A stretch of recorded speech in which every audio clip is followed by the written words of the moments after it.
I quote our next speaker by saying that we know that the main vectors of disease are legal, profitable, and attractive, and influencing them can be hard. So because it's hard, we need to be smart, and because we need to be smart, we need to hear from the smartest. And on that basis, I'm delighted to introduce Professor Dame Teresa Marto, who's Director of the Behaviour and Health Research Unit at the University of Cambridge.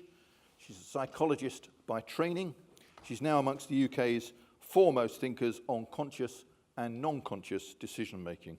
For 15 years, she has studied the effect of risk information on human decision-making, and she and her 20-strong team continue this work today. Dame Teresa, thank you very much.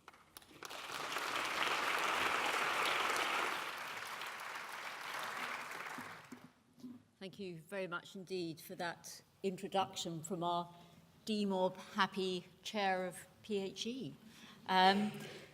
So it's a great pleasure to be here at a conference that has highlighted behavioural science and its contribution. So I'm at the tail end and offering you yet another glimpse of what behavioural science can offer to the shared goal of improving health for everyone. And I hope to be able to do that by explaining through my talk this seeming paradox that while changing our minds often doesn't change our behaviour, changing our minds about how to change our behaviour could. Okay, so stick with me and let's see if I manage to get you there. So our unhealthy behaviour, over the last couple of days, there's been much rehearsal over this. So 4 sets of behaviour: smoking, excessive consumption of alcohol, excessive consumption particularly of ultra-processed foods, and excessive consumption of that which all of you, apart from myself and a few latecomers, hello Kevin, are engaged in, which is sedentary behaviour. And we know that together these 4 sets of behaviours account for the majority of premature preventable deaths worldwide. And the prize for eliminating these completely is huge.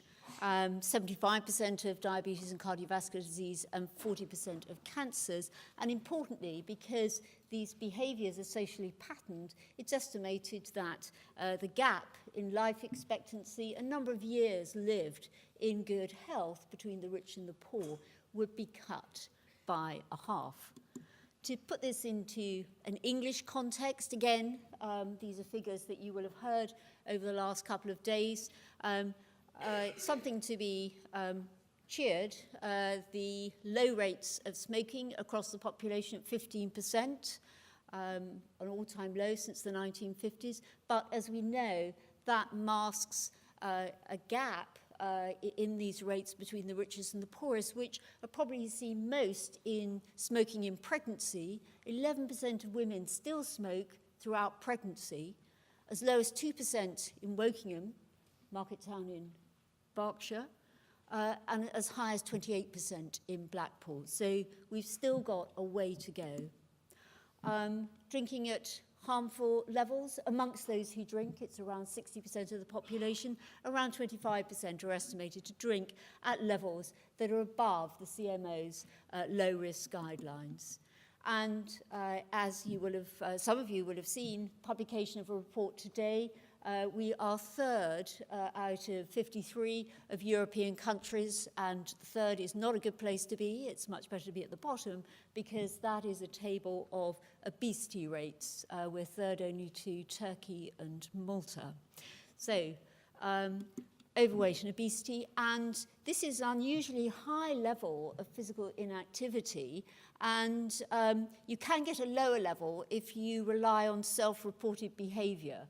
But this is the most recent data that I can find, 2009, objectively measured physical activity, and it tells us that actually only 5% of the population are achieving the guidance of 150 minutes of vigorous moderate to vigorous physical activity a week. If anyone's got more recent data, let me know. But for the moment, I'm just showing data that are objectively measured. So this is a huge challenge. Changing behaviour. First thing to note, there is no single way to do this. We need more than one way, more than one approach, and importantly, some are more effective than others, particularly at achieving the change that we need across whole populations. Traditional approaches have been focused on targeting conscious processes to change our minds about the behaviour that we're engaging in, often by providing information. Now, providing information about the harmful consequences of unhealthy behaviour and the benefits of healthier behaviour has a value. It's an important thing to do, but on its own, it's recognised that it's insufficient for changing behaviour at scale. And sometimes it can increase inequalities by being more effective, where it is effective, at changing behaviour across those who have most resources. So this has led people to ask the question, if we personalise risk information, would that have more of an impact? And there are many ways of personalising risk information. You can go on any number of websites, enter a few pieces of information about yourself, and learn about your risks. Indeed, going to the subtly named Countdown to Death website, you can learn whether or not it's worth your while staying here, or whether you should be heading off now to go home without having an alcohol-free night. But where the evidence is greatest is in estimating the risks of diseases, the major non-communicable diseases of cancer, diabetes, and type 2 diabetes and heart disease, for which changing your behaviour can reduce your risks. And for these, any number of biological markers and behavioural markers and demographic details can be used. One I'm just going to highlight that has generated a lot of interest, continues to be seen as a great promise. This is just a screenshot from one company that's offering such tests commercially. Other tests are available. In exchange for about £100 and a saliva sample, you can learn your risk of developing type 2 diabetes, amongst other conditions. And the company will tell you what you can do to reduce your risk. Spoiler alert, eat less, move more. So the question that we were interested in, does this type of risk information change people's behaviour? We conducted a Cochrane review that was published in 2010 and updated it in 2016. And we found 18 randomized controlled trials conducted in those with a familial risk of conditions as well as general populations. And just to summarize very crudely, what we found across the 4 behaviors of interest plus others is that communicating this kind of risk information did not change people's behavior. So you might think, well, it's just that they became fatalistic. There are now 4 reviews, so the top one is the one I've just shown you.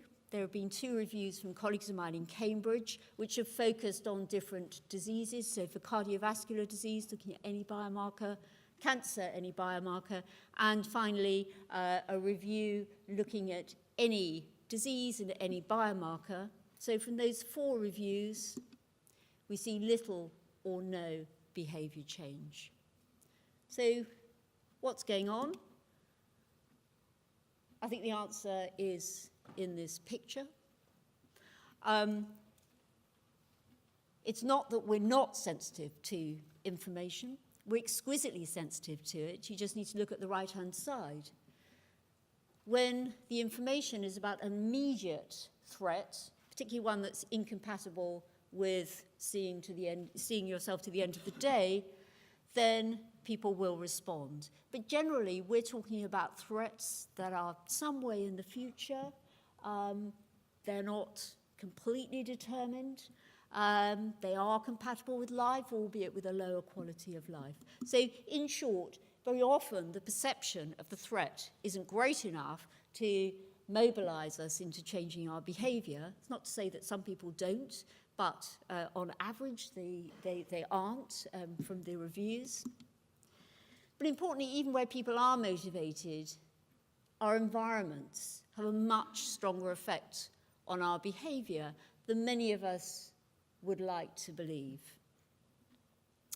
So it's on that that I now want to go on to look at the environments, the overlapping multiple environments that you've heard about over the last couple of days. This is probably the most simplistic figure you've seen. I know because I've seen many of the extraordinary maps where people are beginning to map out the systems that we need to be thinking about. But the point here is that at any one time, we're living in these multiple overlapping environments that are shaping our behavior with multiple cues interacting to shape our behavior. And importantly, looking at these cues has the potential to have the reach for changing behavior across total populations. And that's where the interest is now. Now, I'm just going to focus on one subset of cues that my group have been looking at to illustrate some of the work that behavioral scientists conduct to identify the cues that have meaningful effect sizes that are worth trying to change.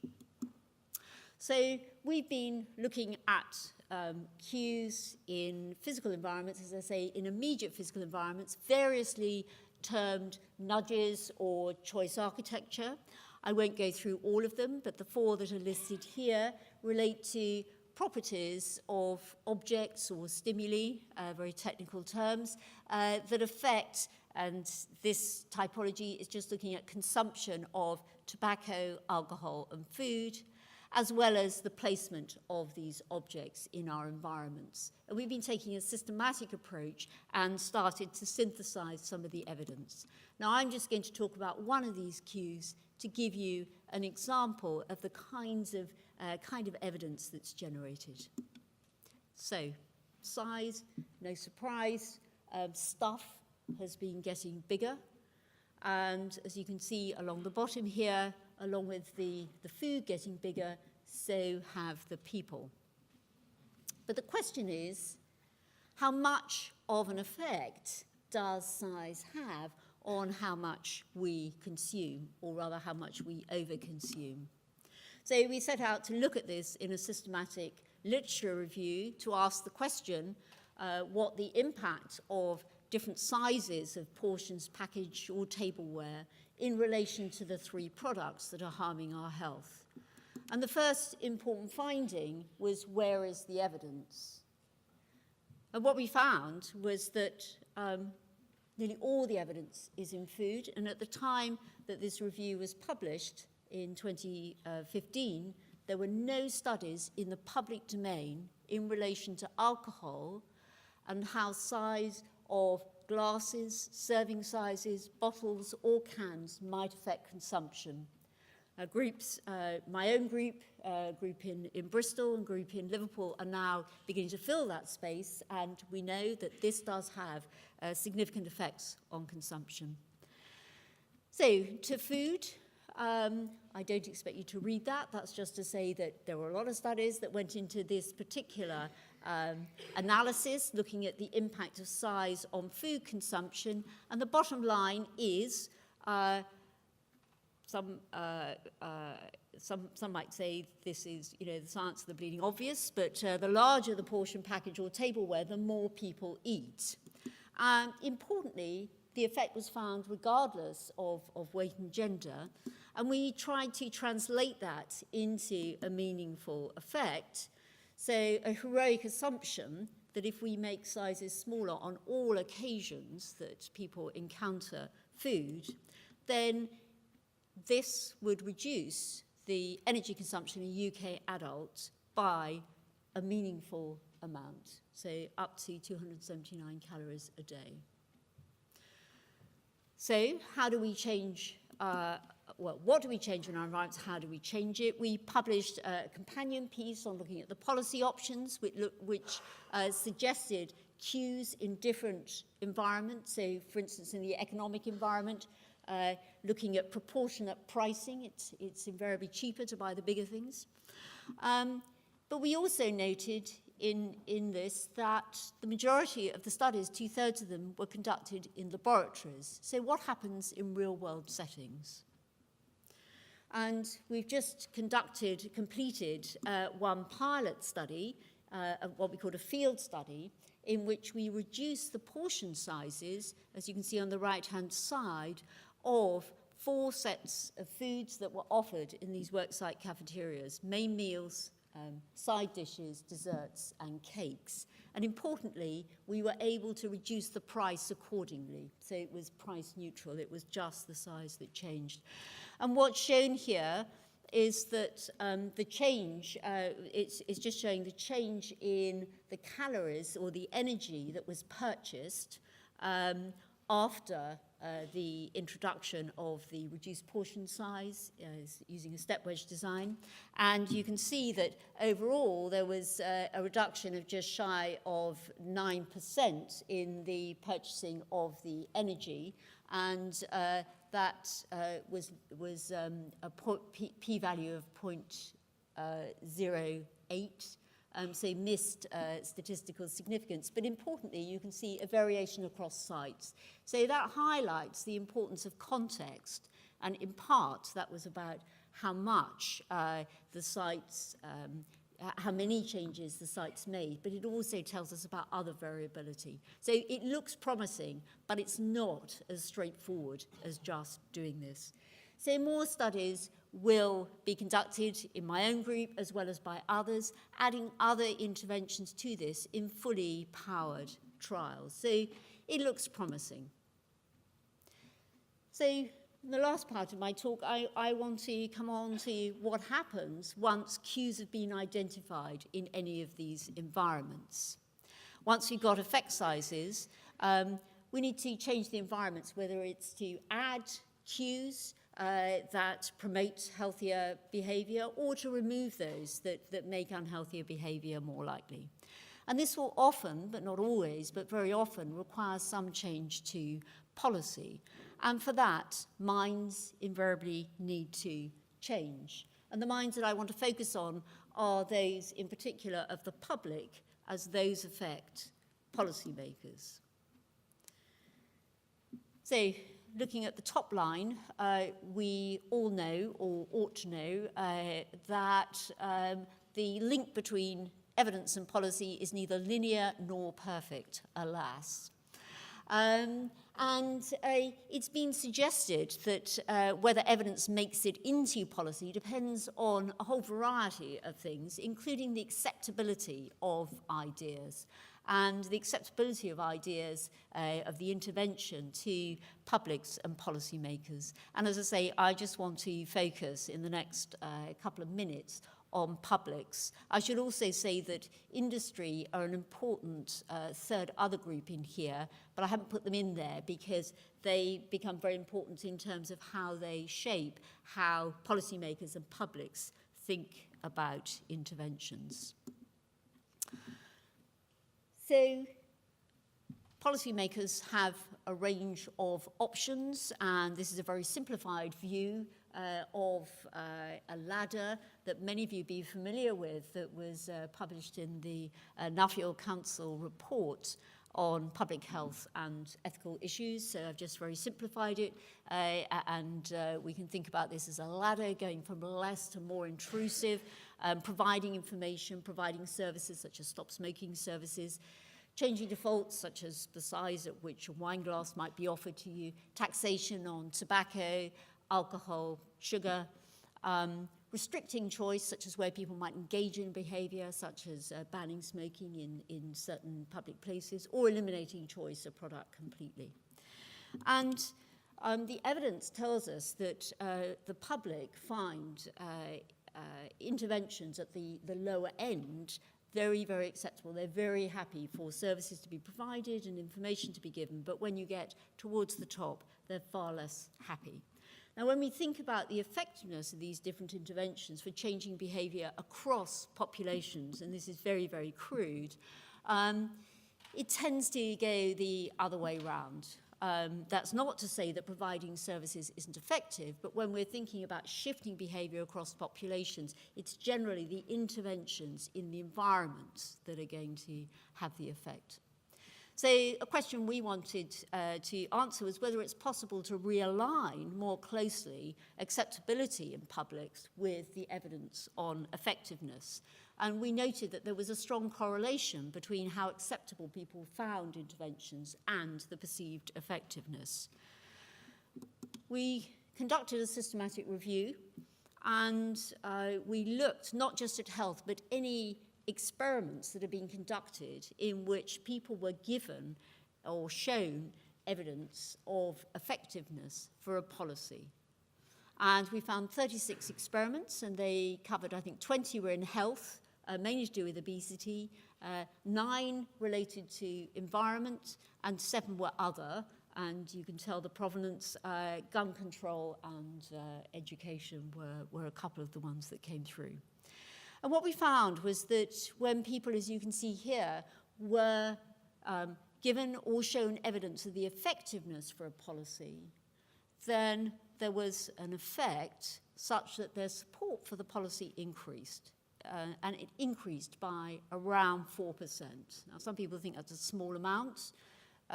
Those in this room who occasionally read newspapers will remember that presidential elections and referenda have hung on just slightly less.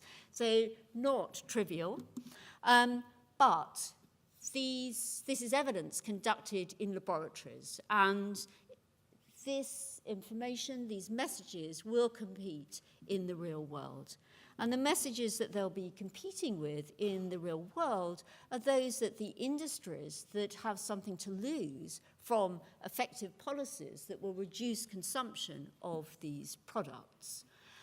For those of you unfamiliar with it, I would recommend The Merchants of Doubt, which is the seminal text in this field, which described how particularly the tobacco industry and the energy industries work to discredit the science and the scientists. More recently in the UK, we've had different campaigns when government has either talked about a policy or when a policy is being consulted on. So for the sugar levy, parts of the food industry mounted a campaign on giving us a set of facts that turned out not to be facts. Parts of the alcohol industry had a campaign when government was consulting on minimum unit price, asking the question, why should responsible drinkers pay more? To which the answer was, don't know, no, why should we? And then when government was consulting on minimum unit price, the tobacco industry helpfully gave us some other suggestions for what we might want to do as a public health community. So this is the context, the ecosystem in which messages are jostling for position. There's research that's being done in health and other areas looking at ways of inoculating or immunizing people against the counter messages that will come, and that's an interesting line of research to follow. I think also there's a broader question, it raises a broader question about government and how government balances the generation of health with the generation of wealth. So they're not always in conflict, but sometimes they are. And indeed, at this meeting over the last few days, there's been a debate which I think should continue about Public Health England partnering with a charity that has funding from the alcohol industry. So these are questions for debate, and some of them are questions for research. So, to summarize, I've given you some evidence on this that people are sensitive in some context to being given information about the effectiveness of policies. And I think it's terribly important that we, as the people generating the evidence and implementing it, communicate that evidence. But it's also important, and it's been shown in other areas, that we partner with civil society organisations. And I've shown here the three key ones that are relevant to our work here. ASH, the Alcohol Health Alliance and the Obesity Health Alliance, and internationally, the NCD Alliance. These are very important partners with clear voices for communicating not just to publics, but also to politicians. And I think some of you will have seen some of our so-called celebrity chefs giving evidence, giving our evidence, the evidence that we've all generated, to the Health Committee. And that's very powerful and very important voice in this context. So, to end, I hope I've given you a glimpse of just one of the kinds of contributions that behavioural science can make to the many contributions from the many other groups and disciplines. We've heard today about the importance of working across disciplines in order to achieve the change that we are all working towards. And I hope too that I might have given you a little bit of an idea about what's behind this paradox that changing minds about how to change behaviour is going to be, I think, key to the change in policy that's needed to change the environments that will change our behaviour. So I think it's that's needed in order to realise the change in health for everybody. And before I end, I just want to highlight that the work that I brought to you is part of a team, and not only working with a great team in Cambridge and beyond. Also want to acknowledge funding from NIHR as well as MRC and the Wellcome, and to thank you all for staying to what I hope hasn't been too bitter an end to the conference. So thank you all very much.